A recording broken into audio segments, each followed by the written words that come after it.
Hello, everyone, and welcome to this episode of Raising Remarkable Teenagers, where we invite experts and guests and parents of teenagers.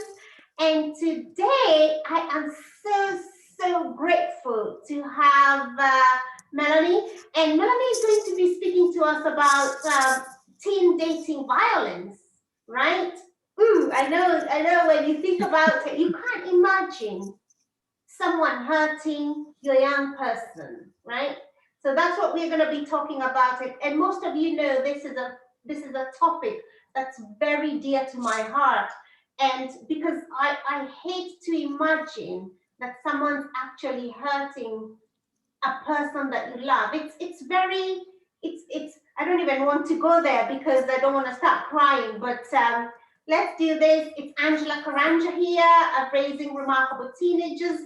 And as always, we scour the world looking for the best material that is going to help you and us raise highly effective teenagers. And as I said, today we've got Melanie Jackman right there. Take it away, Melanie. Good morning, everyone. So like Angela said, my name is Melanie Jackman. I have a master's in social work and a bachelor's in social work.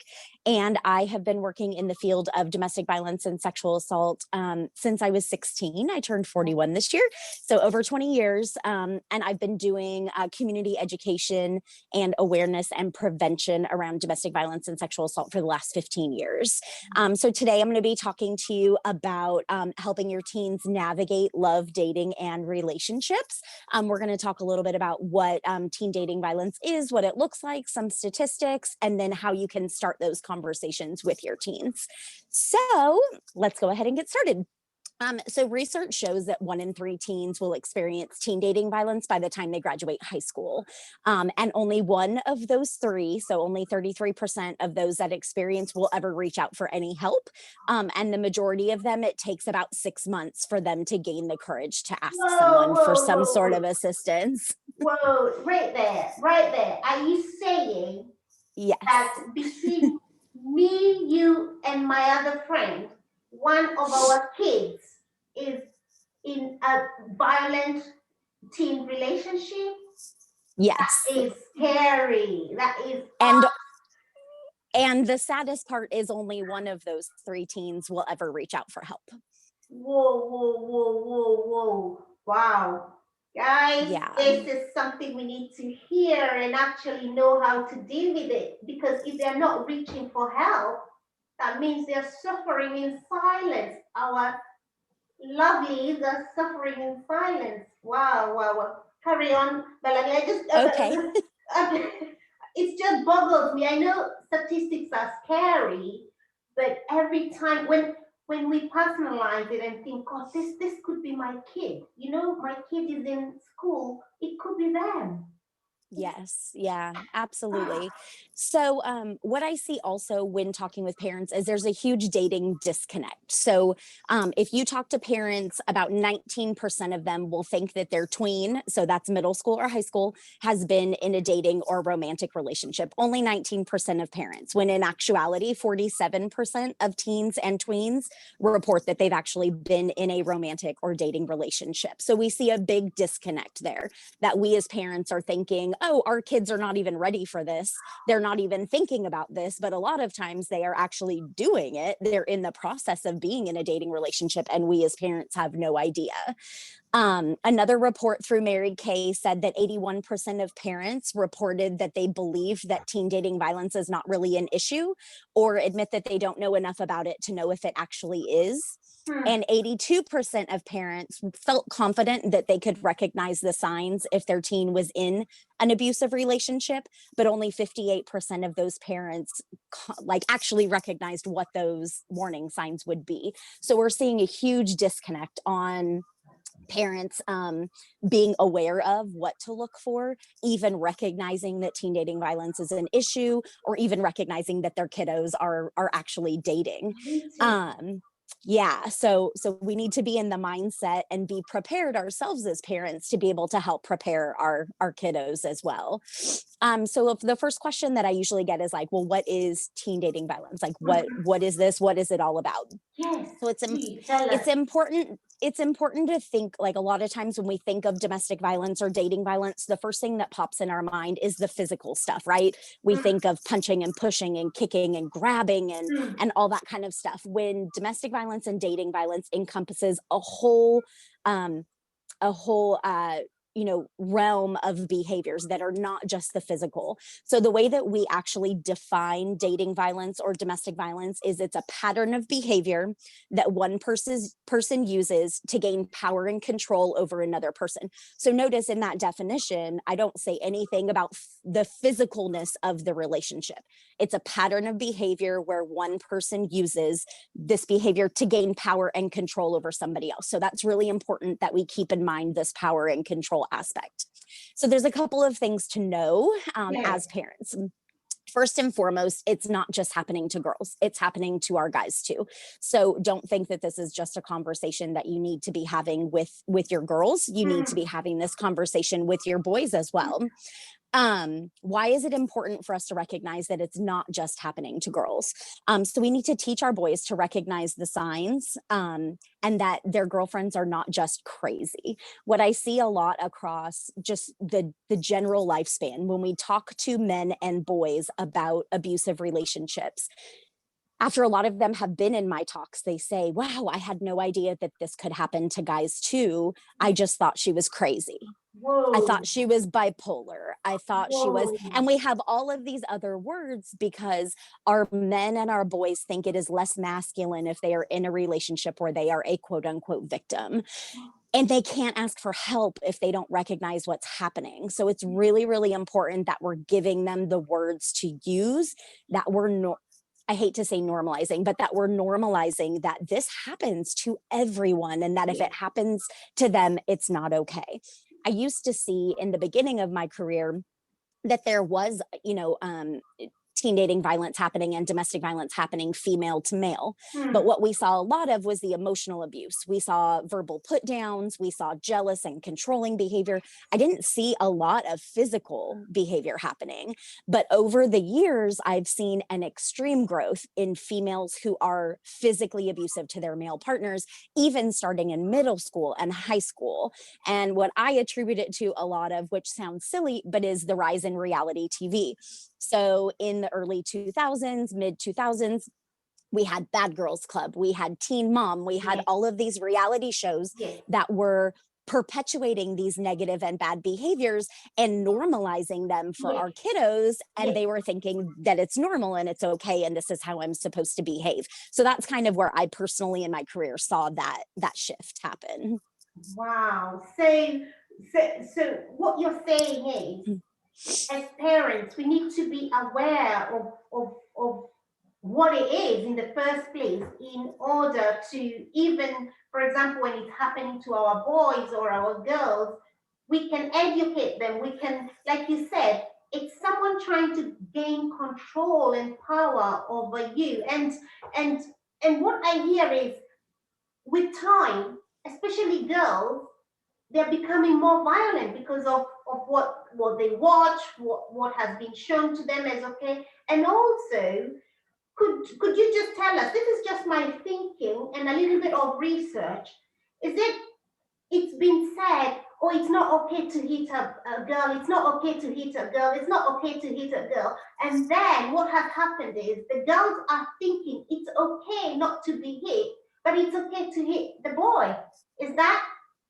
Yes. And I've actually had, a lot of boys and men say that, their female partners even use that against them, that they know that they would never become physical against them. And so they sometimes get hurt extra because they're not able to protect themselves, because they know that if they leave a mark on that girl, that everyone's going to assume that they were the aggressor in the relationship. So we're going to talk right now about what it actually looks like. What does teen dating violence look like? Yes, So please. the second thing you need to know, so the first thing you need to know is that it's not just happening to our girls, that it happens to our boys as well. Still overwhelmingly, we see that males are perpetrators in these relationships. So statistics will tell you that 95% of perpetration is male to female. Yes. I don't have statistics to back it up, but in my personal experience, I would say it's about 85-15. So 85% is male perpetration, 15% is female perpetration. And that's not in same-sex relationships. This is in heterosexual relationships. So second thing you need to know is that it doesn't always look like what we think it looks like, right? So what does it look like? There's 5 different types of abuse that we talk about when we're talking about domestic or dating violence. So it's physical, emotional, mental, or verbal, sexual, financial, and spiritual or religious. So physical is hitting, punching, pushing, grabbing, slapping, knocking someone down. But if you also think about physical, do I have to physically touch you for it to be physical abuse? What do you think? Do you think I physically have to put my hands on you for it to be considered physical abuse?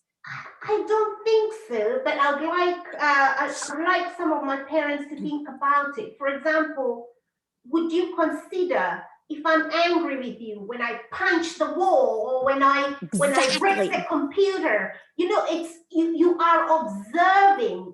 This is what I say to parents about when you observe violence. It's in your mind.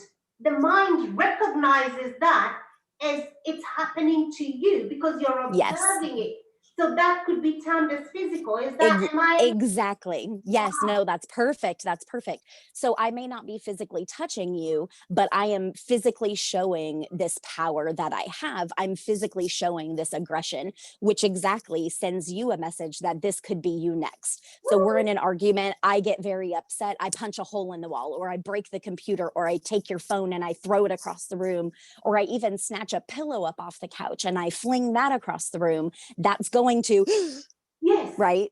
It's going to scare you. It's going to take you back. It's a sign of physical aggression, and how easily that can be flipped, because I get scared when you do that and I clam up and maybe I start to cry and you say, why are you being such a wimp? I didn't even touch you. What's wrong with you? Oh, what? You're going to tell everybody I hit you? I didn't even lay hands on you. How are you going to call the cops? Who are you going to tell? You don't have marks or bruises. And I'm able to take that fear and flip it. And then in my mind, I register, well, they didn't touch me, so it must not be that bad. And it's that minimizing that happens. And the more, yes. Yeah. So next is verbal, mental, or emotional abuse. So this looks like put downs. This looks like, cursing at them, saying mean things, embarrassing them in front of other people, even in I'm just joking. Why are you being so sensitive? Right. Kind of way. We can see that jealousy falls into this category. So jealousy itself is just an emotion, just like mad, sad, happy, glad. There's nothing wrong with feeling jealous, but how we react to our jealousy tells us whether we're healthy or unhealthy. So if I use my jealousy as an excuse for hurting you or getting mad at you or trying to control who you talk to, where you go, how you dress, those sorts of things, then I'm using my jealousy in an unhealthy way. Does that make sense? Yes, it does. So I'm thinking of situations where a girl is jealous that the boy is going to speak to someone else, and she stops him from speaking to anyone else, from going to see anyone else, from hanging out with his friends. And I think in teenage years, in young people, they should be having fun. They should be enjoying other kids' relationships, not just you. Absolutely. And at any age, really, because we see this as something that we see across the lifespan of unhealthy or abusive relationships. But yes, definitely. It's good that you mentioned that, because probably my listeners would say, but Angela, that should be happening across the spectrum. It is true. No one, not even your husband, not even mine, not even your partner, not even your friends should have ownership of you. No one has ownership of you, right? Absolutely. Yep. So our third type of abuse is sexual abuse. So with sexual abuse doesn't necessarily have to do with sex itself. It can be pressure to have sex. It can be making fun of you that you don't want to have sex. Yeah. It can be forcing, I mean, rape or sexual assault. So forcing you, grabbing, touching, groping, all that sort of things. It can be, not allowing someone to use birth control, or there's something called stealthing, which is where you begin to have sex with a condom on, and then in the midst of having sex, you remove the condom Oh, without your partner's consent or knowledge. cheeky, And isn't it? so, yeah, so these are all things that happen. Unfortunately, we need to be aware as parents that, whether we think our kids are having sex or not, Mhm. sometimes they are, or they're doing sexual things. And so how do we have conversations? Yeah. It can be telling them, if you don't do this with me, I'm going to tell everybody we did it anyway, so you might as well just do it. Or if you don't, everyone else is having sex, why can't we? Or you had sex or did this with these other people, so why won't you do it with me? That if you really loved, oh my gosh, it's the worst. If you really love me, you would do this for me, because this is what I want, or this is what I need. So that guilting component we see happen a lot. Wow. um Melanie, you said that, and yes. this is something I've never talked about actually. It just came up in my heart. I remember when I was young, and I must have been about 12 or something. And a boy, really wanted to have sex with me, and I wasn't gonna have sex. And in fact, I knew I wasn't gonna have sex. And what happened was, he said he was going to tell everyone that we'd had sex. And do you know, he actually went and told everyone we'd had sex. And you know, for 2 years, that thing, and he said every time I went through and then he gave the description of the place that we'd had. He said, do you know, every time I went past that place, it took me years and years to, because everyone else believed I had, but I had no proof. Oh my, I didn't even think of I didn't think of it as sexual abuse actually. Now that you've said it, something came up my gut. And I'm Yes. thinking, for 2 years, because I was in primary school before I went to high school, for 2 years. Do you know, every time I went through that spot every day of, And you had that and, physical reaction, and that there was emotional that physical reaction. reaction and the pain, and oh my God, actually I never thought, oh my goodness. Oh, I'm so sorry, Angela. Yeah, So definitely. I that, mean, it's happening. oh my good Lord, I've never thought about it like that actually. Thank you Yeah. so much, because that is something I'm gonna have to share with. I obviously have closed it for years. I have never talked about it to anyone.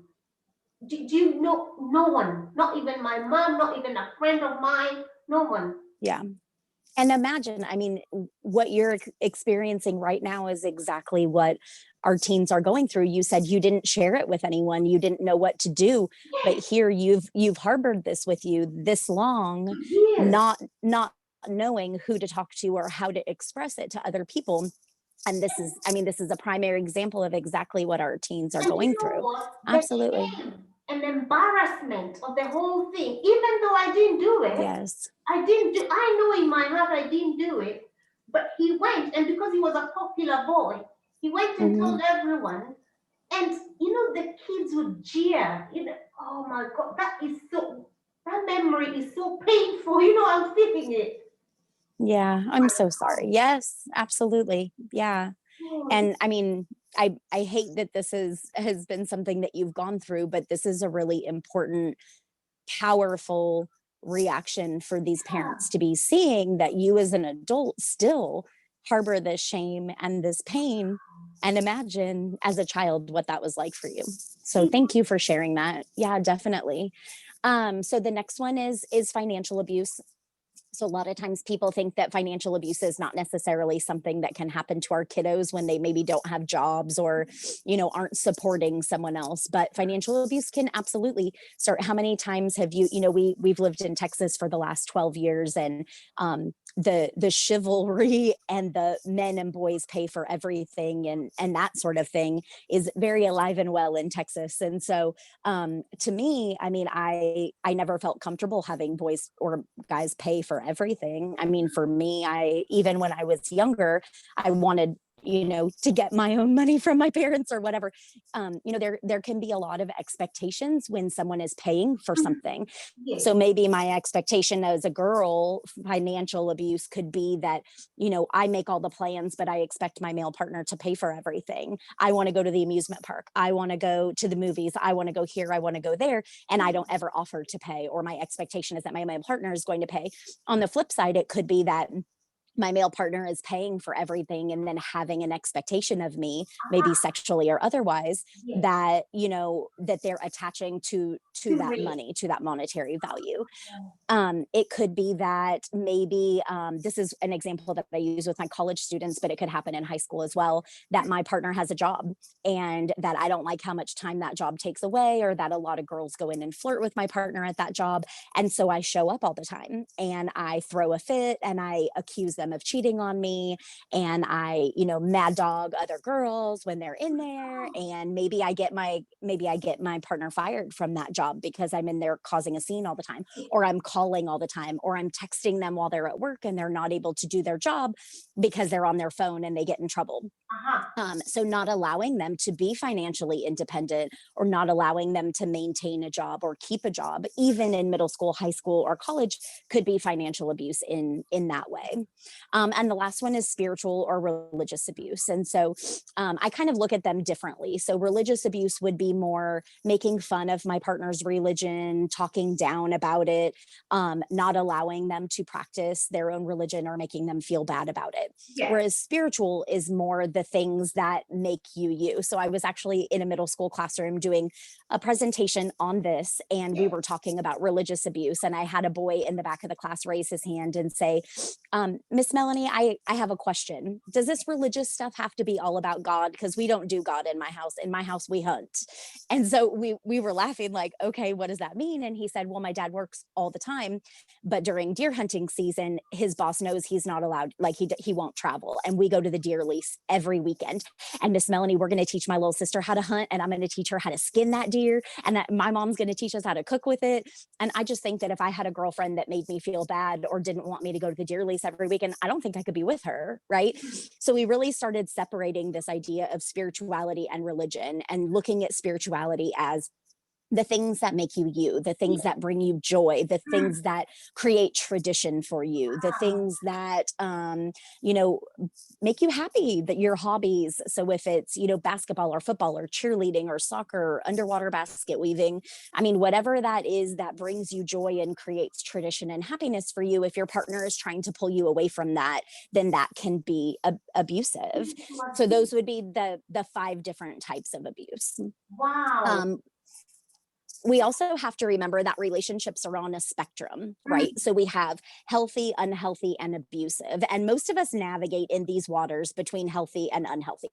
I teach people how to be healthy in their relationships. I'm not going to sit here and tell you that I've never yelled at my husband or called him out of his name or said something mean, because I have, and I'm human too, right? And so most of us navigate in these waters. The difference is when I have a negative reaction and it hurts, or I react in a way that hurts my husband, and he makes that face or he gets sad, I think, oh no, like I'm not going to do that again because I love him and I don't want to hurt him in that way. Whereas someone who's abusive will see that negative reaction and see that it shuts you down and see that they get their way, and they'll say, all right, I'm keeping that in my pocket. And next time I want you to do something or act in a way or shut up or do something that I want you to do, I'm going to pull this out. So when we say things like, you're just like your mother, you're just like your father, are you going to wear that?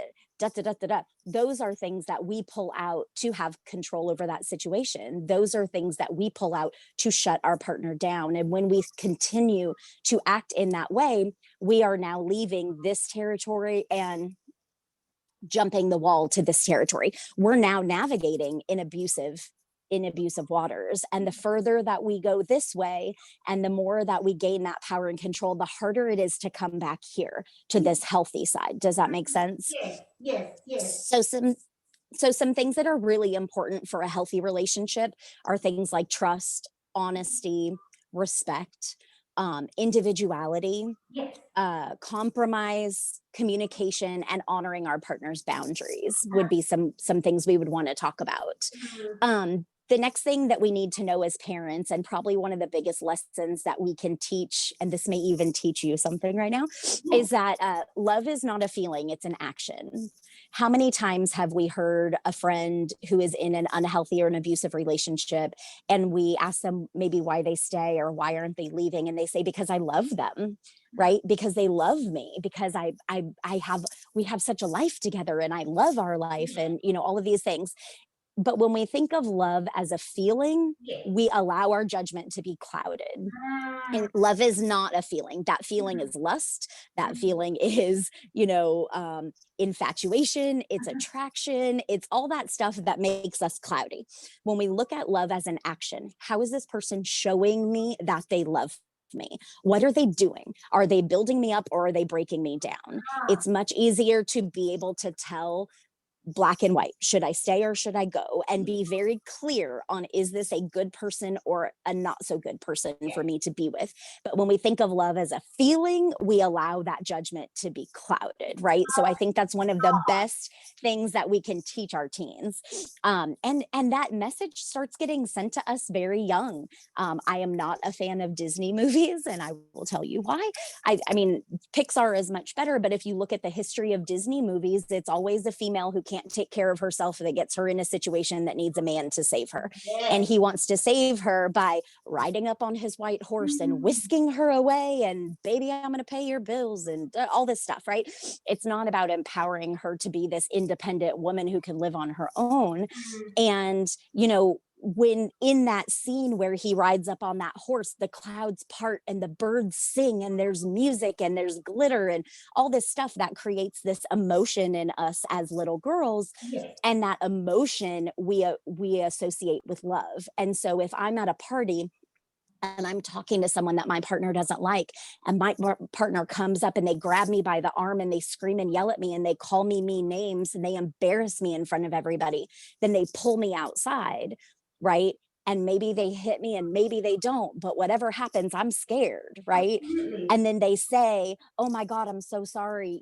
I never want to do that. But if you didn't act like that, I wouldn't have to do this. Absolutely. Right? I just love you so much. And then I hear love and I get all those gooey feelings because that's what Disney or whatever taught me. I'm not going to be able to think that love is an action. Correct. Yeah. So love is an action. It is not a feeling. Yes. Wow. Hugely important. Hugely important. I also think. So how can go ahead. teach the young people that? Because I mean, most of us, most parents don't even practice that. How can we teach that? So I think that looking at, like, when I was going through the list of things that are important in healthy relationships, one of the ones that always sticks out to me is respect, right? Instead of saying, I want someone to respect me, what does respect look like? Because if you and I talked about what respect looked like, or we went around a room of 10 or 15 people, what does respect mean to you? Everybody would say something different. So I may be acting or treating you in a way that I think is respectful, but you're totally disrespected by my behavior because it's subjective. Does that make sense? So rather than just like, what do these behaviors look like? What do you want in a partner? What do you not want in a partner? And having a very clear idea of what is acceptable and what is unacceptable. And then there's always that gray area stuff, right? For me, I definitely wanted someone. I was in my 30s when I got married, but, I wanted someone who had a good job and who was stable and who had a car and was going somewhere in their life and who had goals and, all of these things. And one of my things was that I didn't want to date a smoker. it kind of grossed me out, right? I didn't want anything to do with that. So I meet my now husband, and he happened to smoke. And at first I was like, but he was like this really great guy. And so I was like, well, it's on my no-go list, but is that something that I'm willing to trade? He Yes. has all these really great things. He doesn't really have any of the stuff that I'm not looking for, but he smokes. Like, is this now a negotiable? So looking at and having conversations around what are your yeses, Yes. what are your nos, and what is potentially a negotiable and what is not negotiable, right? Definitely having those conversations. I think it's also important that we as parents don't play off negative behavior as puppy love or kids just finding their way. And this can be hugely important, especially when we're recognizing unhealthy behaviors in our children. So maybe it's our son or our daughter who is being really jealous or controlling or texting their partner all of the time. Or there's a lot of fighting and back and forth and ultimatums and things like that. Not just playing it off as, oh, they'll find their way. Oh, it's just puppy love. Truth of the matter is the skills that our kids or the behaviors that we start exhibiting or that we start accepting, even in middle school, are relationship behaviors that will follow us into our adult years.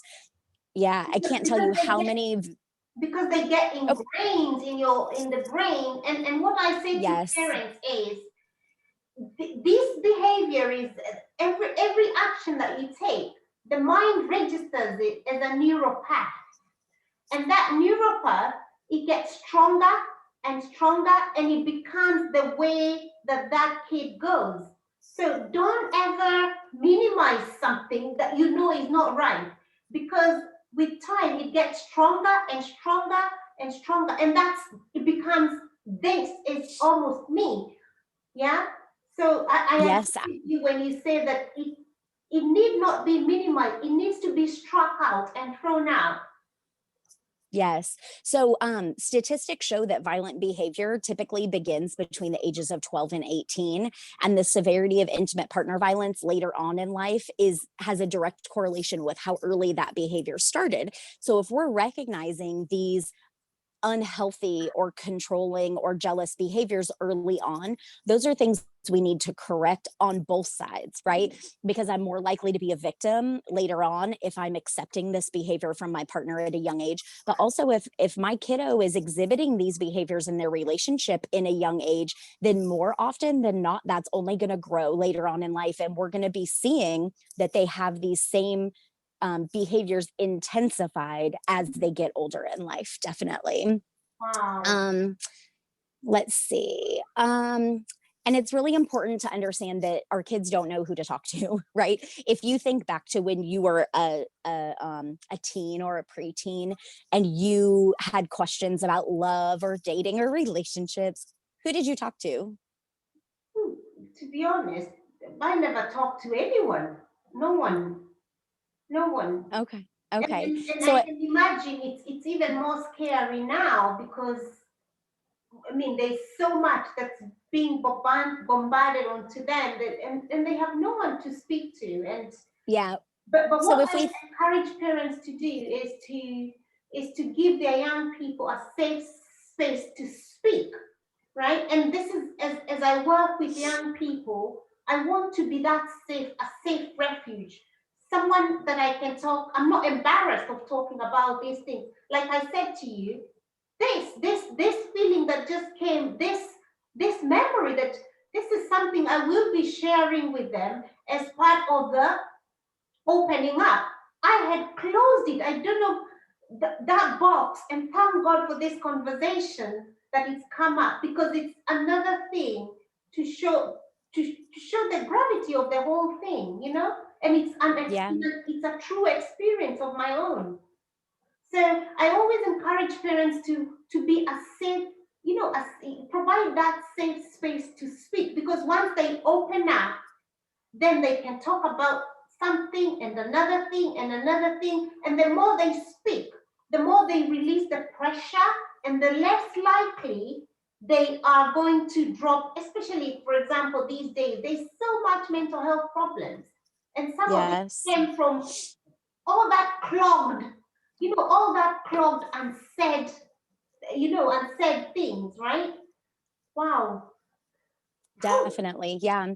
So, in this study by Mary Kay, 57% of teens waited 6 months or more to reach out for help, and they were experiencing abuse in their relationships. So, they don't know who to talk to. The earlier we can start these conversations with our kids, the more of a safe space that we are. So when my youngest was in middle school, he was in 8th grade. He was dating a girl, and I didn't really like her very much.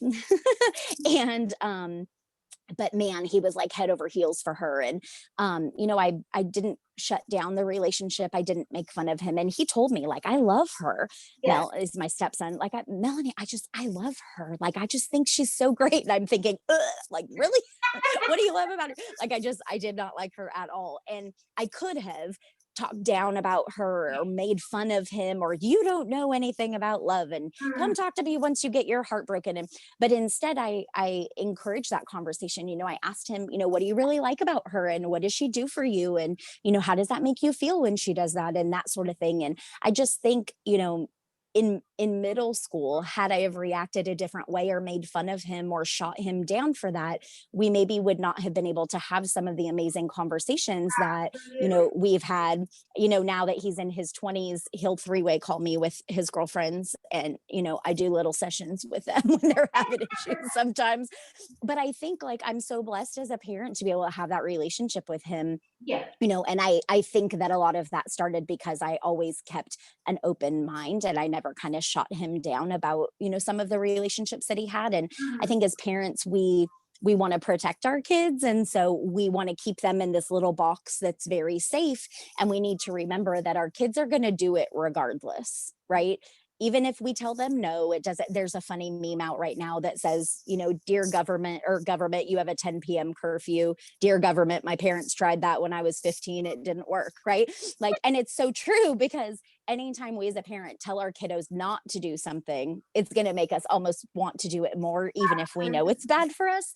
So how do we keep those lines of communication open? So I think, how can we help our teens? First and foremost, you want to be open to a conversation. You want to find ways to start that conversation. You want to give support when they're talking. Be empathetic.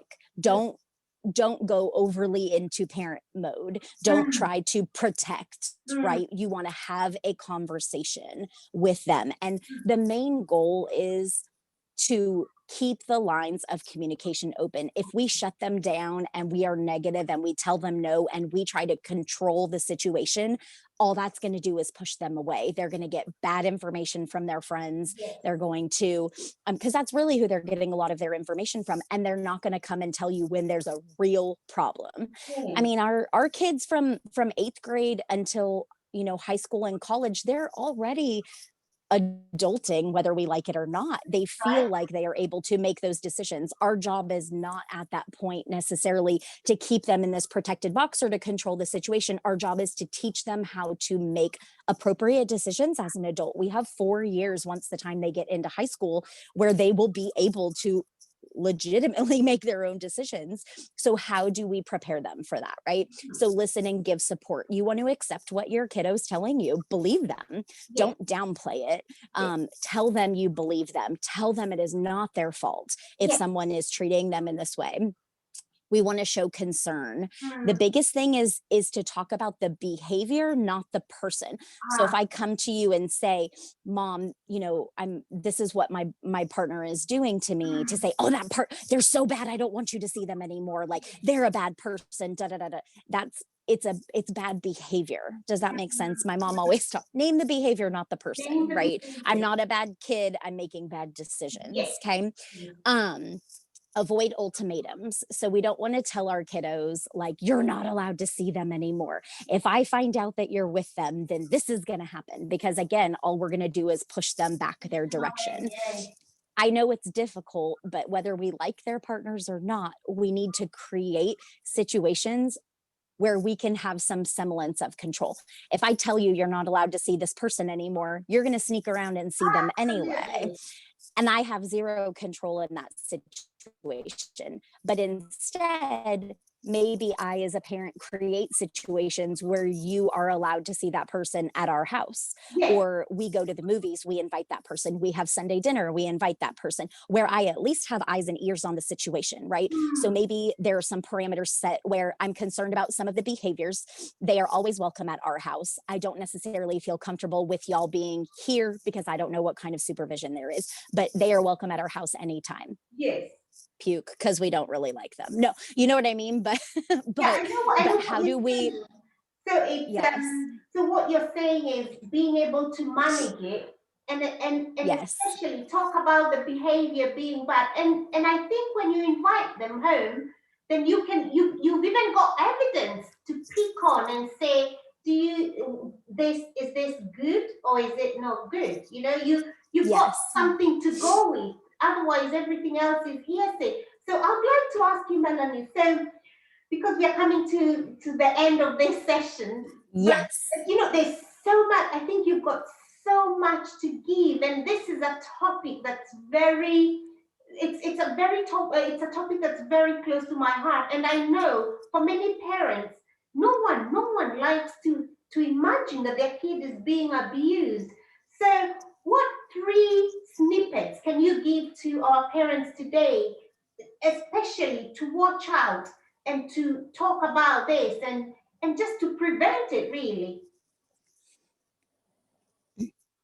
So I think finding different ways to start the conversation is really important. So with my kids, I'm not a huge fan of reality TV, but I used reality TV as a way to start those conversations. So my son and I would sit down and watch The Bachelor sometimes, which I know is super trashy TV, but it was a really great way for us to, who did he think was cute? We would talk about different behaviors. So, oh, wow, she's really cute and they're really great together. But how is she when she's only around the other girls? Is she snotty? Is she snippy? Does she talk bad about the other girls?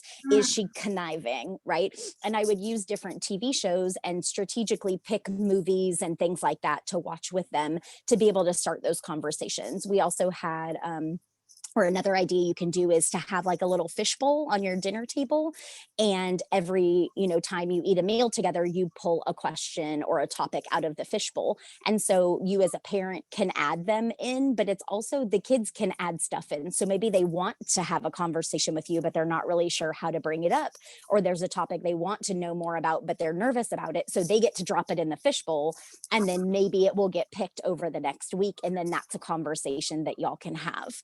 Wow. Utilize drive time. I used to always ambush my kid in the car because he couldn't really get out of the car. And so we would have some of those tough conversations in the car because I knew I had 20 or 30 minutes, right? And I was always asking him about his friend's relationship. So what's up with so-and-so and his girlfriend? What's going on with them? Do you like her? What do you like about her? What do you not like about her? You can use maybe some warning signs that you're seeing in other people's relationships to have conversations like, your cousin so and so is dating this person, and I heard that this happened. What do you think about that? And using concrete examples to have conversations about whether or not they think this is healthy or unhealthy in a relationship. So I definitely think finding as many ways as you can to start those conversations, and you can never have them too early. You can start having conversations about friendships when they're really young. What does it mean to be a good friend? What does it not mean to be a good friend? How does it make you feel when that person treats you that way? And then slowly, as you get to maybe sixth grade, you start transitioning into what dating relationships look like and things like that. And then just kind of growing on that. Wow. So then what I've heard from you is, as parents, we shouldn't put our head in the ground and pretend that these kids are not dating. And it's No. really up to us to instigate those conversations and have and actually and talk about it safely. And even when they are making bad choices, it's not up to us to kick them while they're down. It's up to us to instigate those conversations so that they in themselves can come to the realization that actually I deserve better. Actually, I deserve to be treated better. So that's what I'm hearing from you. And I am so glad. And I'm Definitely. sure all my listeners, oh, you guys, man. We this has been, I talk a lot, but as you saw today, I was just listening, and this has just been an amazing, amazing time. And thank you so much, Melanie. I'm sure Absolutely. we'll be having you soon. So how can people reach you? Because I know there'll be hounds of parents wanting to come on, give me this tip. What can I do? Maybe asking you, how can we contact you? Sure. So I have a page on Facebook. It's Melanie Jackman Life and Love Coach. I can send you the link to that if you'd Yes, like. And yeah, I mean, I'm available to do presentations for schools, for community groups, for parent groups. I have, full curriculums available for teens and for parents and for adults on healthy and unhealthy relationships. So yeah, I'd love to connect with each and every one of you, and I'd love to come back on the show and talk again. yes. You definitely. I'm gonna put the links down on here. We're gonna post this on in our blog, on Facebook, all our connections. And I want you guys to share this, because the more parents know about this, the more safe we can make the whole place, really, and especially for our young people. I am so thankful, Melanie. Thank Thank you. you for your time, taking your time off your Perfect. holiday and that. I'm so glad that you're here. And from all of us here at Raising Remarkable Teenagers, we're just so thankful, and have a brilliant day. Thank Bye. you. Bye.